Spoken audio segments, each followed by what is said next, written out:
Graça e paz, queridos irmãos, queridas irmãs, a todos os jovens, a todas as jovens, sejam muito bem-vindos, sejam muito bem-vindas a mais uma aula no canal Conectados com a EBD, o seu canal de estudos bíblico-teológicos. Hoje, dando continuidade ao estudo das lições bíblicas da classe dos jovens do terceiro trimestre de 2021, estudaremos a lição de número 3, para o dia 18 de julho de 2021. Joel, o poder do Espírito Santo nos últimos dias. Mas claro, antes de iniciarmos esta aula, eu quero te pedir, gostou? Deixa aquele joinha abençoado e abençoador. Faça os seus comentários e compartilhe esta aula com outras pessoas. Sem mais delongas, vamos para o que interessa. Vamos iniciar a aula de hoje.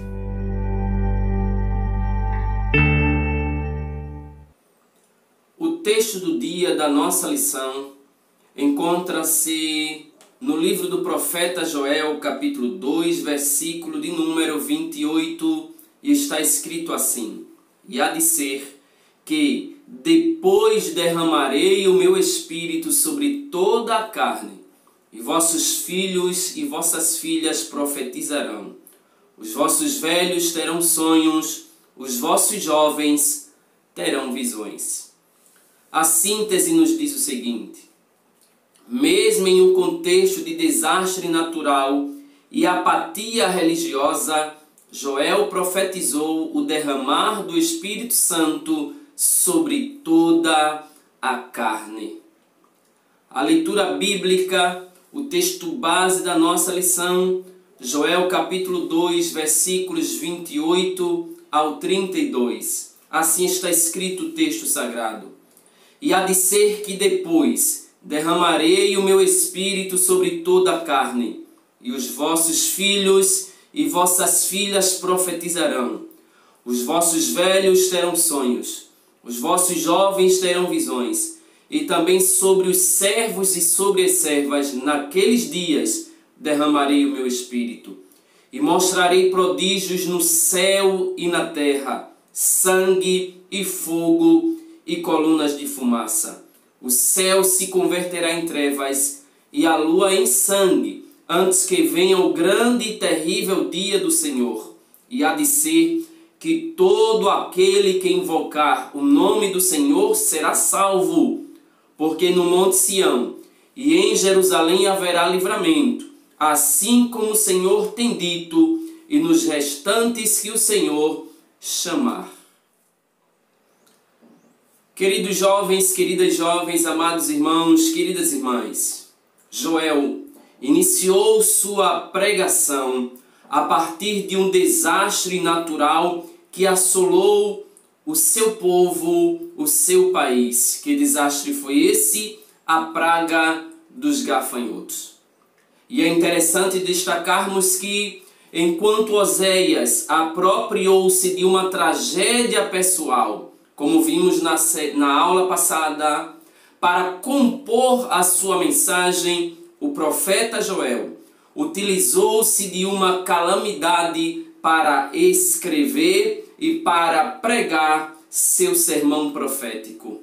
Joel, o livro do profeta Joel, pode ser dividido em duas grandes partes. Por que duas grandes partes? Evidentemente que ao estudarmos nós poderemos dividi-lo em várias seções, em várias partes, mas queremos destacar aqui duas grandes partes. Na primeira parte, há uma descrição histórica da devastação de Judá por meio da praga de gafanhotos.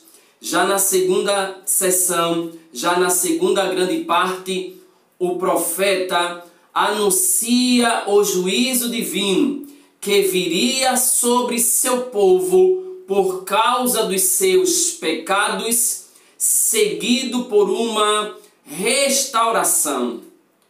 Entretanto, convém destacar que o profeta Joel não limitou-se às dificuldades do seu tempo, às dificuldades do tempo presente, à tragédia natural ou ao indiferentismo religioso, mas, inspirado por Deus, agraciado pelo Todo-Poderoso, transportou sua visão para uma época futura, para uma época vindoura, profetizando com muita graça, com muita autoridade, acerca do derramar do Espírito Santo de Deus sobre toda a carne, profecia que se cumpriu em especial no capítulo de número 2 do livro de Atos dos Apóstolos, que registra o derramamento do Espírito Santo de Deus. Já no primeiro tópico desta lição, o comentarista nos faz uma apresentação da vida do profeta Joel. Ao falar do profeta Joel, ele inicia, ou inclusive podemos iniciar esta consulta, este conhecimento acerca do profeta e do livro profético, consultando o significado do seu nome. Na cultura hebraica, como todos nós já sabemos, os judeus não escolhiam o nome dos seus filhos apenas pensando na beleza do nome, mas, sobretudo, principalmente a partir do significado que apresentava uma ligação forte com a sua vida. No caso de Joel, especificamente, poderíamos citar alguns nomes, a exemplo de Moisés, a exemplo de Samuel, dentre tantos outros nomes e personagens bíblicos, mas quero me ater especificamente à lição. Quando nós pensamos no nome do profeta Joel, o significado do seu nome é "O Senhor é Deus". Já o significado do nome de seu pai, Petuel, significa persuadido, convencido por Deus. Ora, o Senhor é Deus, persuadido por Deus. Percebamos que a partir desses nomes, Joel e Petuel, podemos concluir de forma bem simples que Petuel, o pai de Joel, era um homem temente ao Deus de Israel. E pelo fato de temer ao Deus de Israel, certamente ele acreditava de todo o coração na soberania do seu Deus. Por isso, quando ele tem o seu filho, quando ele é agraciado com uma criança, ele dá o nome para essa criança de "O Senhor é Deus". Logo, o nome do profeta Joel nada mais é do que uma confissão, uma declaração de fé da parte de seu pai Petuel. Esse profeta surgiu para pregar literalmente aos filhos do povo de Deus que o Senhor, Ele é Deus. O profeta Joel, ele prega o significado do seu nome, não em um período de prosperidade e bonança, mas em um período de profunda agonia e grande infortúnio. Um momento de dor. Concluímos que, às vezes, pode gerar um colapso na fé, de modo que muitos questionam o governo, o controle, a gestão de Deus. Mas é justamente aí que surge o profeta Joel para declarar para todos que o Senhor continua sendo Deus, independentemente das circunstâncias ou das calamidades. E a partir dessa vida, a partir da vida do profeta Joel, a partir da compreensão do significado do seu nome, nós, servos de Deus, Igreja do Senhor, as servas de Deus em pleno século 21, devemos testemunhar com ousadia, com intrepidez, declarando a nossa fé no nosso Deus, independentemente das circunstâncias, sejam estas favoráveis ou desfavoráveis. Vejamos o que o apóstolo Paulo escreveu aos crentes da cidade de Corinto, segunda carta de Paulo aos Coríntios, capítulo 6, versículo de número 10. Segunda carta de Paulo aos Coríntios, capítulo 6, versículo de número 10.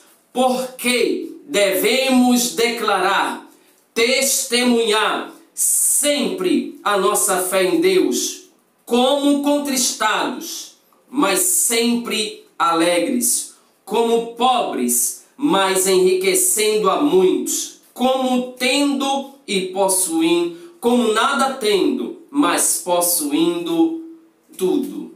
Independentemente das circunstâncias, nós servimos a um Deus que é poderoso para fazer muito mais além daquilo que pedimos ou pensamos, conforme o poder que em nós opera. Mas, queridos, para quem especificamente o profeta Joel anunciou a sua mensagem profética? Na Bíblia, o profeta Joel ele é citado apenas em duas ocasiões. Joel capítulo 1, versículo de número 1, e na citação feita pelo apóstolo Pedro no seu magno sermão, no capítulo 2, versículo 16 de Atos dos Apóstolos. O livro não fornece informações pessoais acerca da vida do profeta Joel. Tudo o que sabemos é apenas por inferência. No tocante a isso, devido à familiaridade do profeta com o templo, ele é identificado como um profeta do templo ou até mesmo um sacerdote. Se não vejamos as possíveis inferências das quais podemos compreender essa lógica. Joel capítulo 1, versículo 13, algumas referências que reforçam a ideia de quem assim compreende. Joel capítulo 1, versículo 13. Cingi-vos e lamentai-vos, sacerdotes. Gemei, ministros do altar. Entrai e passai, vestidos de pano de saco, durante a noite, ministros do meu Deus. Porque a oferta de manjares e a libação cortadas foram da casa de vosso Deus. Versículo 14. Santificai um jejum, apregoai um dia de proibição, congregai os anciãos e todos os moradores da terra na casa do Senhor vosso Deus, e clamai ao Senhor. Capítulo 2, versículo 17, o profeta falou o seguinte: chorem os sacerdotes, ministros do Senhor, entre o alpendre e o altar, e digam: poupa o teu povo, ó Senhor, e não entregues a tua herança ao opróbrio, para que as nações façam escárnio dele, porque diriam entre os povos: onde está o seu Deus? Observamos que as profecias do profeta apresentam muita familiaridade com as cerimônias do templo. Joel capítulo 2, versículos 2, capítulo 2, versículos 1 e 15, capítulo 3, versículos 2 e 3, e assim sucessivamente. Especificamente, Joel foi levantado por Deus para profetizar para Jerusalém. Jerusalém, capital do reino do sul, Judá. Todavia, sua profecia também referiu-se à igreja, conforme Pedro reconheceu em Atos capítulo 2, vejam comigo Atos capítulo 2, versículos 16 e 17, assim está escrito o texto sagrado. Mas isto é o que foi dito pelo profeta Joel. E nos últimos dias acontecerá, diz Deus, que do meu espírito derramarei sobre toda a carne, e os vossos filhos e as vossas filhas profetizarão. Os vossos jovens terão visões, e os vossos velhos sonharão sonhos. Joel, ele é levantado por Deus para profetizar para o reino do sul, para Jerusalém, mas ele também anuncia uma mensagem profética acerca da igreja nos últimos dias. Também não podemos negar que também existe um caráter abrangente e escatológico acerca das últimas coisas que devem acontecer no livro do profeta Joel, conforme vemos no capítulo de número 3, entre os versículos 1 ao versículo 21. Cientes disso, agora entendamos quando Joel profetizou. Ora, sobre isso, quando Joel profetizou, alguns estudiosos acreditam que ele foi contemporâneo de Amós, já outros acreditam que ele viveu na época do profeta Eliseu. Já a tradição judaica considerava o livro de Joel o mais antigo entre os profetas maiores e menores. Sendo assim, é presumível que muitos profetas posteriores tenham bebido da fonte de Joel, tenham consultado os oráculos, as profecias do profeta Joel. Quanto a nós, acreditamos que Joel representou a ponte entre os profetas antigos com os demais profetas escritores do Antigo Testamento. De acordo com as evidências apresentadas pelo próprio livro, Joel profetizou no tempo do rei Joás, em Judá, por volta dos anos 835 a 830. Isso mesmo, um curto ministério de apenas 5 anos, mas capaz de anunciar verdades profundas que perduram até hoje. Por que se acredita que Joel profetizou neste período? Pois o livro não cita o nome de nenhum rei, tendo em vista que este era o período de menoridade do governo de Joás, quando o sacerdote Joiada respondia pela liderança da nação, conforme vemos no segundo livro dos Reis, capítulo 12, versículo de número 2. O livro também não faz nenhuma alusão à Babilônia, à Síria ou à Síria, pois os inimigos desta época eram outros, conforme vemos em Joel, capítulo 3, versículos 4 e 19. A idolatria não representou para este povo um problema na profecia do profeta Joel, considerando que, durante o reinado de Joás, o período de adoração a Baal havia sido extinto, havia terminado, conforme vemos no segundo livro dos Reis, capítulos 10 e 11.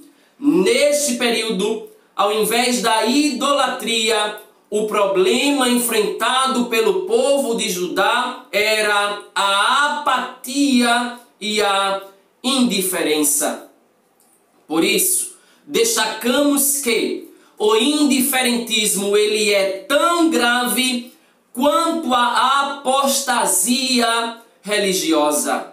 Podemos, portanto, dizer que a apatia ela é o prelúdio, o prenúncio, ela antecede a apostasia. É neste cenário que Deus levanta o profeta Joel no momento de apatia, no momento de negligência, para profetizar verdades ao coração do povo. Já no segundo tópico da lição, Deus levanta o profeta, anuncia a sua mensagem, mas qual era o contexto em que vivia o profeta? Qual era o contexto em que estava o povo de Judá? Joel apresentou para nós de forma muito clara a devastação, a seca e a fome que atingiu a nação de Judá ao ser atacada por uma praga de gafanhotos. Joel, inclusive, se faz valer de uma linguagem poética, porém destruidora, falando acerca dessa devastação realizada, produzida pela invasão dos gafanhotos, quando ele diz: o que deixou o gafanhoto cortador, comeu o migrador. O que deixou o migrador, comeu o devorador. O que deixou o devorador, comeu o destruidor. Joel capítulo 1, versículo de número 4. Ao referir-se a essa devastação, a essa destruição realizada pelos gafanhotos, Joel está descrevendo, está apresentando um evento, um fato histórico para trazer à memória do povo uma mensagem simbólica e profética. A ideia do profeta, portanto, é registrar para as gerações posteriores a catástrofe que atingiu a nação, o reino de Judá, conforme nós vemos no livro do profeta Joel, no capítulo de número 1, versículo de número 3. Quando nos referimos a lagarta, gafanhoto, locusta, pulgão, linguagem apresentada pelo profeta Joel, evidentemente, convém lembrar que no hebraico esses termos, lagarta, gafanhoto, locusta e pulgão, não indicam insetos de diferentes espécies, mas o mesmo inseto, o gafanhoto, em 4 fases de desenvolvimento. Vou repetir: quando nós falamos sobre lagarta, gafanhoto, locusta e pulgão, nós estamos nos referindo a 4 fases dos gafanhotos. O profeta, ele traz a mensagem através desta linguagem para se referir à destruição provocada pelos gafanhotos. A lagarta, ela representa o gafanhoto no estágio inicial, quando ainda não tem asas, não consegue voar. Nessa fase, apenas consegue roer. Já o gafanhoto representa o estágio que começa a procriar e se multiplicar. No estágio de locusta, já desenvolve asas, mas ainda não voa, apenas salta e já começa a devorar. Por fim, a 4ª e última fase é a fase do pulgão, quando já está plenamente desenvolvido, com asas completas, com uma capacidade assustadora de devorar, de destruir lavouras. E isso explica porque Judá foi desolada por causa da praga em seus vários estágios de desenvolvimento. Convém lembrar que isso só aconteceu por causa do descaso para com Deus que precipitou o povo à assolação, pois o fruto de quem vira as costas para Deus sempre será amargo.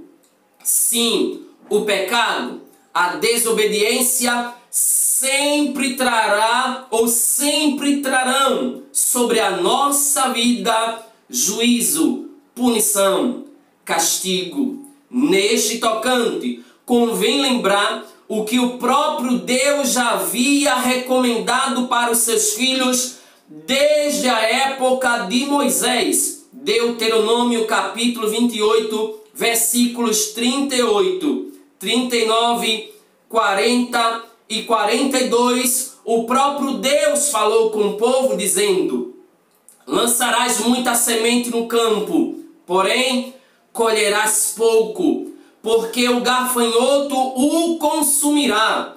Plantarás e cultivarás muitas vinhas, porém do seu vinho não beberás, nem colherás as uvas, porque os vermes as devorará. Em todos os teus limites terás oliveiras, porém não te ungirás com azeite, porque as suas azeitonas cairão. Todo o teu arvoredo e o fruto da tua terra, o gafanhoto consumirá. Deus já havia advertido, orientado ao povo para que lhe obedecessem irrestritamente. O que aconteceu com Judá foi nada mais, nada menos do que consequência dos seus próprios erros, dos seus maus atos, dos seus pecados. Além do mais, a indiferença dessa geração, irmãos, era o que estava machucando o coração de Deus. Era o que estava entristecendo o coração de Deus, pois os filhos de Judá agiram com indiferença diante da tragédia, diante de tudo o que estava acontecendo. Mesmo com o que estavam a observar, acreditavam que essas situações simplesmente estavam acontecendo por acontecer. Eles não se lembravam do que Deus havia falado através de Moisés, Deuteronômio 28, versículos 38 a 42. Por isso, o profeta começou sua mensagem fazendo uma invocação solene. Repito, ele convoca o povo usando as seguintes palavras: ouvi isto. Ouvi isto que ele vai anunciar a devastação, a destruição por causa do pecado do povo, e ele vai se dirigir a algumas classes de pessoas, destacando, dirige-se aos ébrios, depois dirige-se às virgens e, por fim, também dirige-se aos líderes religiosos. Ele vai se dirigir aos sacerdotes. E por que é que o profeta vai se dirigir a essas classes? Primeiro, os ébrios deveriam se despertar. Joel capítulo 1, versículo de número 5. Ao invés de estarem pensando no que estava a acontecer, ao invés de voltarem-se para Deus de todo o coração, alguns estavam mergulhados na bebedice, na bebedeira. Não viviam sóbrios, mas viviam embriagados. As virgens deveriam lamentar. Joel capítulo 1, versículo 8. Já os sacerdotes deveriam gemer e clamar. Mais do que ninguém, os sacerdotes deveriam viver preocupados com a situação moral e espiritual, sem contar política, econômica e etc., em que o povo estava mergulhado. A devastação foi tão grande que não havia sequer material para oferecer a oferta de manjar. O mesmo ocorria com as libações e com o vinho, pois a seca alastrou-se pela terra. O profeta vai dizer que os gafanhotos destruíram absolutamente tudo. E como se aproximar de Deus? Como agradar a Deus se o povo não mais sacrifica? Se o povo não mais oferta ao Senhor? Porque, repito, a devastação, ela trouxe inúmeras consequências para a vida do povo que se declarava povo de Deus. Acaba tudo. Faltam os elementos essenciais para o culto judaico. Se faltam os elementos, a adoração a Deus ela é interrompida. E dentre os males que aconteceram, certamente, a pausa, a parada, a interrupção na adoração a Deus foi a maior calamidade que os filhos de Israel, os filhos de Judá do Reino do Sul sofreram. Todavia, mesmo diante deste caos, Joel percebe que o povo está apático. Por quê? Porque falta o vinho, falta a uva. Se não tem uva, não tem como produzir ou como fabricar o vinho. E o vinho, todos nós sabemos que é uma representação da alegria. Se não tem uva, se não tem vinho, o povo está perdendo a alegria. Além da falta de vinho, também falta o azeite. Os gafanhotos destruíram as oliveiras. E a partir da oliveira que produz os seus frutos, extraía-se o azeite das azeitonas. Azeite representa, é símbolo da presença do Espírito Santo de Deus na nossa vida. O povo de Judá, com essa devastação, perde a alegria, perde a presença do Espírito Santo, mas continua indiferente com o que está acontecendo. Ora, se não há vegetação, não tem alimento suficiente para nutrir, para alimentar os animais. Se não tem animais, falta sacrifício, elemento essencial no culto judaico. O povo não tem alegria, o povo não tem o Espírito Santo, o povo não tem o que sacrificar a Deus. Falta também o trigo. Se falta o trigo, falta a palavra. Como esse povo conseguiria servir a Deus se eles estavam esquecidos de tudo isso? Estavam ignorando tudo que estava passando. Aí Joel é levantado por Deus para profetizar contra a indiferença de sua geração, e vai adverti-los quanto futuras calamidades que viriam, que assolariam a toda Judá. Às vezes, aprendemos que Deus permite certas situações difíceis com o propósito de despertar o seu povo para se voltar com urgência para os seus braços.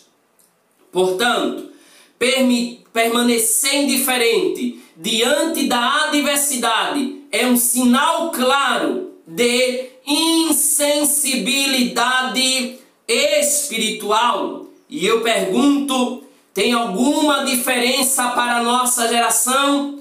Geração insensível a Deus, geração que não se preocupa se tem presença do Espírito, se não tem, se o culto é alegre, se o culto não é alegre, geração que não mais sacrifica a Deus. Mas eu acredito que Deus ainda tem profetas em pleno século 21 para trazer mensagem de arrependimento para o seu povo.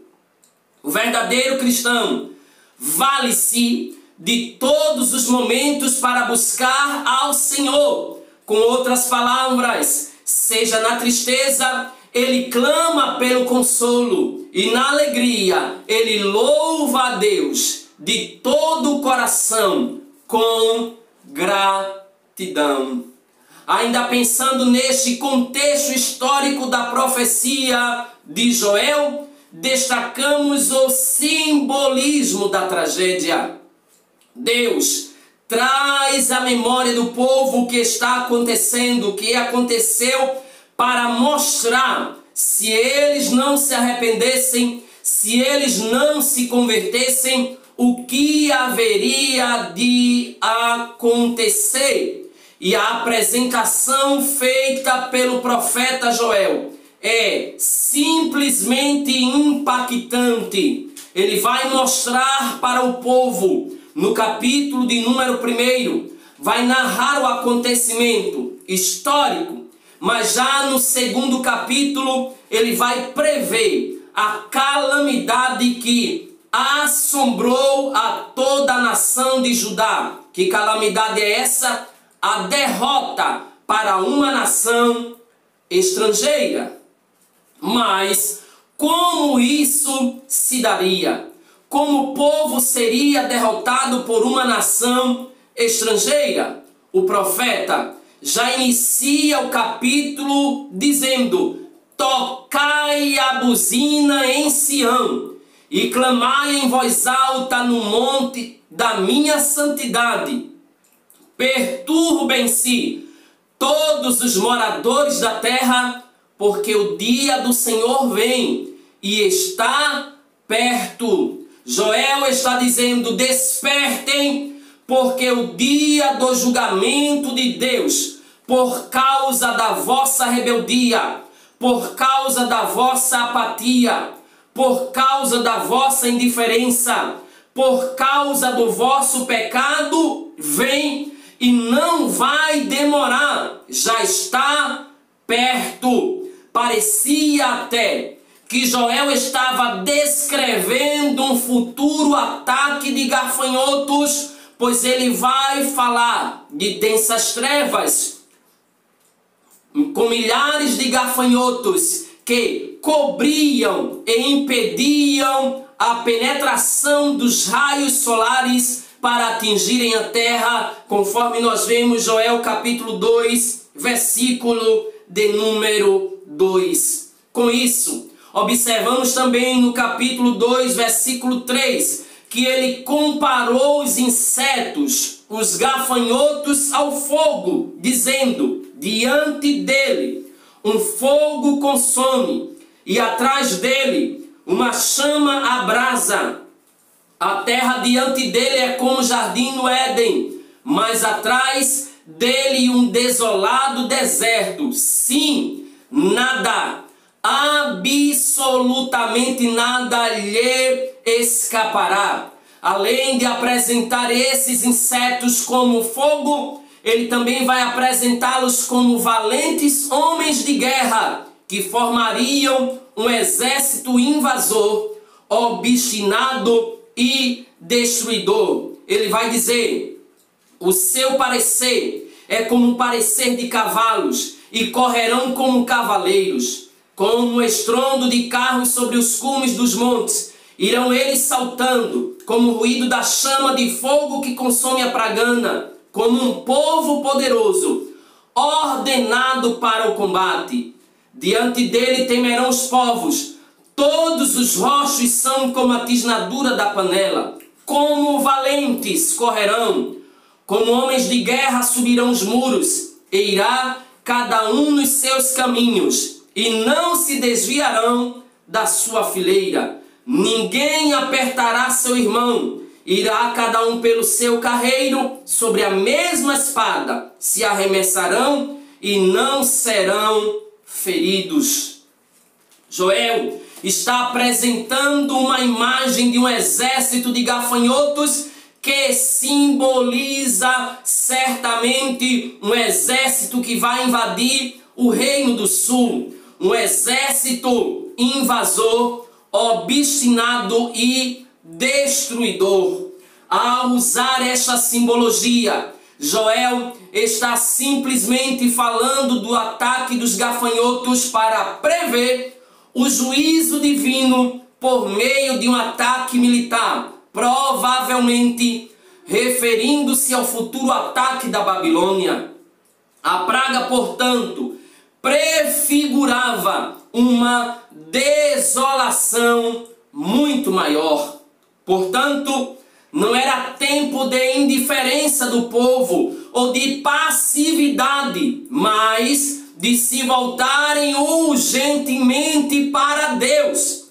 A urgência era tamanha que Deus usou o profeta para dizer: assim diz o Senhor agora mesmo, convertei-vos a mim de todo o vosso coração, e isso com jejuns, com choro e com pranto.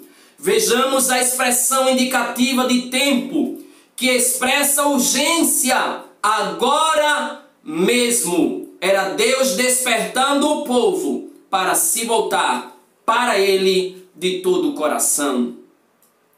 E assim chegamos ao terceiro e último tópico desta lição: o poder do Espírito Santo nos últimos dias. Joel conclamou o povo ao verdadeiro arrependimento. Repito, Joel dirige a sua profecia para o povo de Deus e chama-o ao arrependimento, usando a expressão indicativa de urgência, dizendo: agora mesmo. Joel capítulo 2, versículo 12. Na Bíblia, inclusive, somos convocados a todo tempo ao arrependimento. Mateus capítulo 3, versículo 2. Capítulo 4, versículo 17.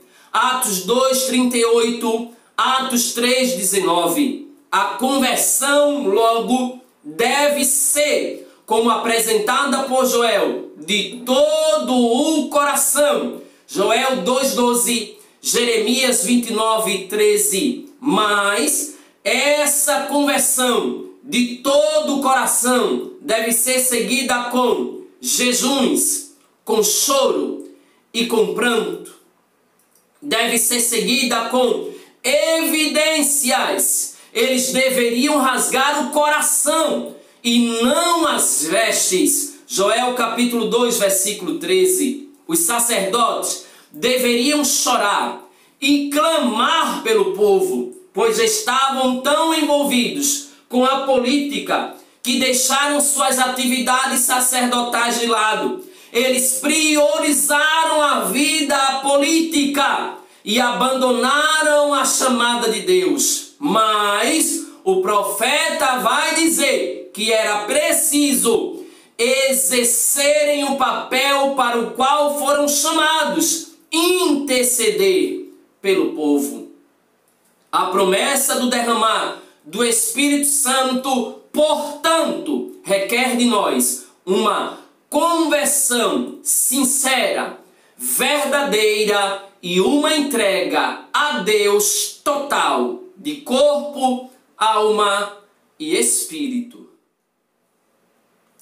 Lembremos-nos sempre disso. O pecado traz sobre nós a punição, o castigo, o juízo divino, mas o arrependimento traz sobre a nossa vida restauração e derramamento de bênçãos incontáveis sem medida.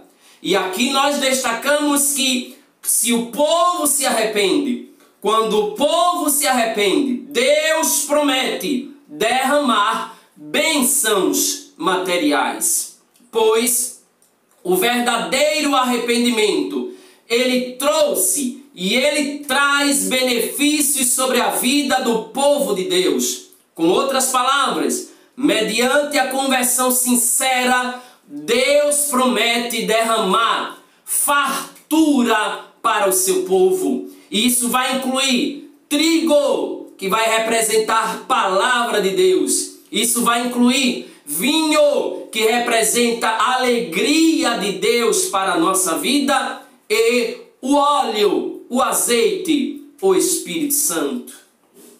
Deus prometeu agir, mas não apenas como provedor de recursos materiais, mas principalmente como protetor do seu povo. E eu quero ler isso com você. Joel, capítulo 2, versículos 20 e 21. Assim disse Deus para o seu povo: e aquele que é do norte farei fugir para longe de vós, e lançá-lo-ei em uma terra seca e deserta, a sua frente para o mar oriental, e a sua retaguarda para o mar ocidental. E subirá o seu mau cheiro, e subirá a sua podridão, porque fez grandes coisas. Não temas, ó terra, regozija-te e alegra-te, porque o Senhor fez grandes coisas. Deus prometeu ordenar aos recursos naturais a chuva temporã e a chuva seródia, e ao próprio desenvolvimento da colheita e do fruto, que fossem derramados na medida correta para trazerem prosperidade a Israel. Como consequência de um coração arrependido, ele derramou bênçãos para o seu povo.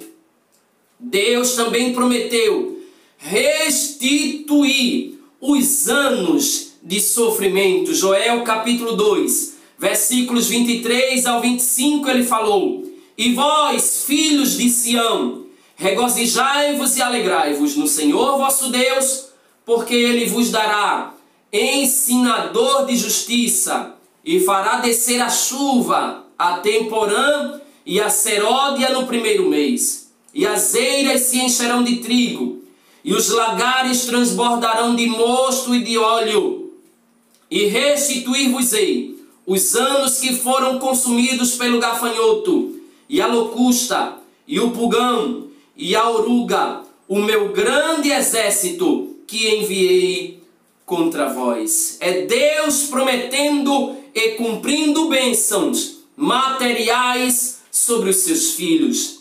E é bom destacar que toda restauração tem como propósito simplesmente revelar a presença de Deus e fornecer motivos para uma adoração verdadeira e ininterrupta. Joel 2, versículos 26 e 27.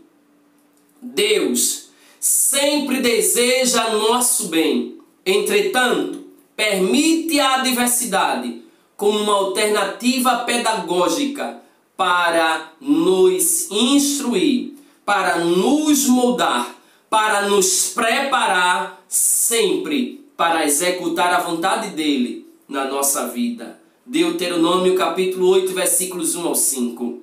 Não desprezemos, portanto, a disciplina divina, pois ela traz em si a voz da instrução, principalmente quando aplicada por um pai amoroso. Afinal de contas, conforme vemos em Provérbios e em Hebreus, o pai só corrige ao filho a quem ele ama.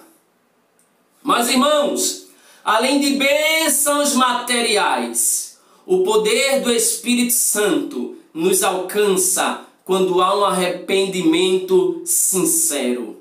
Temos a bênção material, mas Deus também derrama sobre a nossa vida bênçãos espirituais. Pois a bênção material, ela vem acompanhada de bênção espiritual. Por isso Joel profetizou sobre uma nova era, inaugurada após o arrependimento, e Pedro interpretou esse depois como sendo os últimos dias. Atos capítulo 2, versículo 17. Os últimos dias, portanto, representam um período bem abrangente, que começa com a primeira vinda de Cristo à terra e se encerrará em sua segunda vinda. Portanto, o derramar do Espírito Santo marca o período da dispensação da igreja na terra. É por causa dele, é por meio dele, é com ele que a igreja vive e marcha de glória em glória até o dia do arrebatamento para a glória do nome de Jesus. No Antigo Testamento, somente os profetas, sacerdotes e reis recebiam a unção, eram ou formavam grupos privilegiados. Os reis eram ungidos para libertar e governar o povo. 1 Samuel capítulo 9, versículo 16. Já os sacerdotes eram reconhecidos como pessoas separadas para servir a Deus através do ofício sacerdotal. Êxodo 40, versículos 13, 14 e 15. Já o ofício profético era estabelecido pelo ato da unção, alguém recebendo a capacitação do próprio Deus para anunciar os seus oráculos, para anunciar a sua palavra, para anunciar as suas profecias para o povo.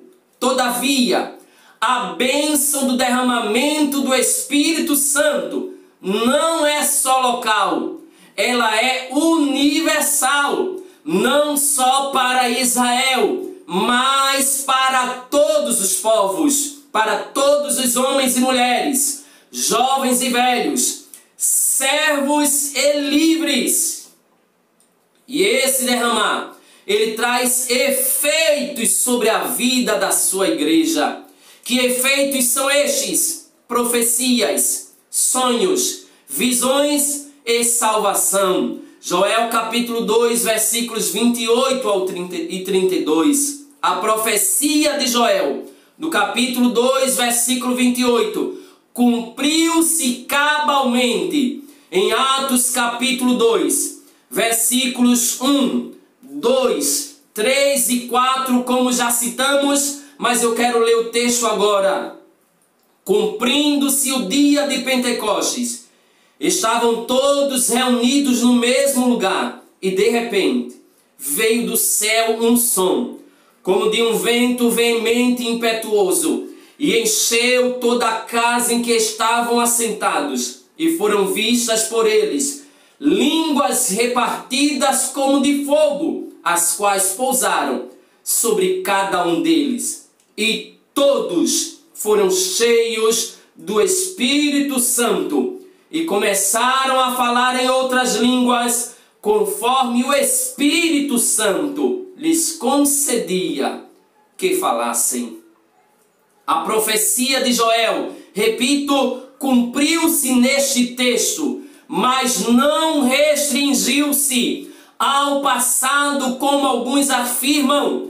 Ela foi para a igreja primitiva, ela foi para a igreja da Idade Média, ela foi para a igreja do século passado, ela foi para a igreja Assembleia de Deus e todas as outras igrejas, e continua sendo uma verdade incontestável. A Bíblia nos afirma e a história da igreja nos confirma que essa promessa também é para os nossos dias, conforme Lucas escreveu em Atos capítulo 2, versículos 38 e 39, dizendo: E disse-lhes Pedro: Arrependei-vos e cada um de vós seja batizado em nome de Jesus Cristo para perdão dos pecados, e recebereis o dom do Espírito Santo, porque a promessa vos diz respeito a vós,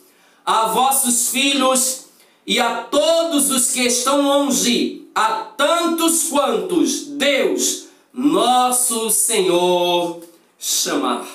É para os nossos dias a promessa do poder do Espírito Santo de Deus. E assim, nós finalizamos esta lição afirmando que Joel fez o registro histórico da praga dos gafanhotos e exortou sua geração sobre a iminência do juízo divino. No entanto, a promessa da descida do Espírito Santo foi o tema-chave da profecia do profeta Joel. O livro de Joel ensina-nos principalmente a respeito da atualidade das ações do Espírito Santo, pois mediante uma conversão verdadeira, o Consolador será derramado de forma efusiva e sobrenatural sobre quem se aproxima de Deus, sobre os que se aproximam de Deus com o coração arrependido. E assim, definitivamente nós finalizamos esta aula agradecendo a Deus por sua vida, mas já marcamos o nosso próximo encontro. Lição 4, a nós, a adoração com justiça. Muito obrigado, Deus te abençoe, a paz do Senhor e até a próxima.